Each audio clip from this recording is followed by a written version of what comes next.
Welcome to The Explainer.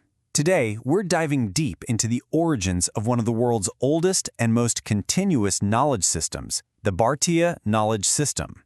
And to really understand where it all came from, we've got to journey back thousands of years to the civilization that literally laid the first blueprint. You know, to really wrap your head around the scale we're talking about, you have to start with a quote like this. The Indian subcontinent isn't just one thing, it's this huge, incredible mosaic of cultures, landscapes, and ideas, with a history that stretches back for millennia. It's one of the oldest, continuing stories on the planet. So what do we actually mean by the Bharatiya Knowledge System, or BKS for short? Well, think of it as a complete framework for understanding the world. It's not just about science or just about philosophy. It's this holistic blend of spiritual insight, scientific exploration, culture, and deep philosophical thought, all woven together. Which, of course, brings us to the big question, the one we're here to explore. Where did a system this complex and this enduring actually begin? The answer isn't in some dusty old text, but in the ruins of India's very first great cities. Our story kicks off with the Harappan civilization. This was an incredible, ancient culture that flourished in the northwestern part of the subcontinent, and they laid the foundational blueprint for pretty much everything that followed. Now, this civilization didn't just pop up overnight. It unfolded in three main stages. You had the early phase, where farming communities started to really take root. Then came the mature phase, its absolute urban peak. We'll get to that in a second. And finally, the late phase, a time of big changes and a move back toward rural life. And during that mature phase, wow, they achieved some staggering things. We're talking about huge, meticulously planned cities like Mohenjo-Daro and Harappa, with streets laid out on a grid and drainage systems that were way ahead of their time.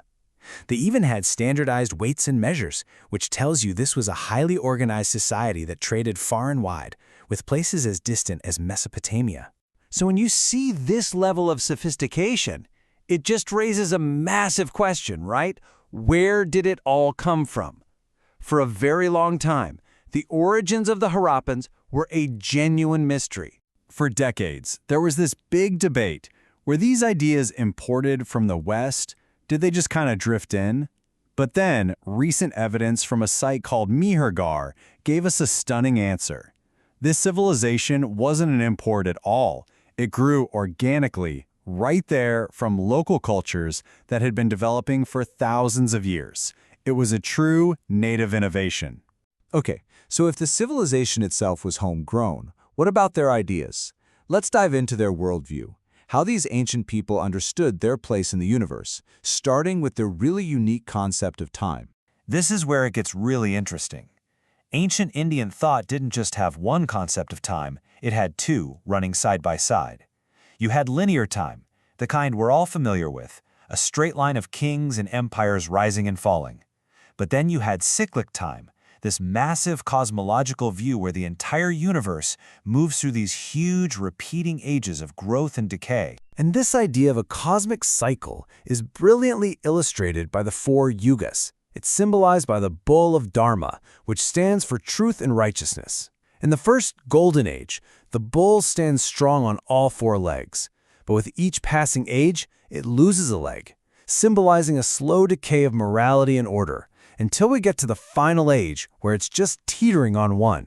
It's such a powerful visual. And the scale of this is it's mind-boggling. One full cycle, called a Mahayuga, is said to last 4.32 million years. And according to this whole framework, we are currently living in that final stage, the Kali Yuga, the age of decline. Now, just as important as how they saw time was their relationship with the land itself. I mean, you can't overstate this.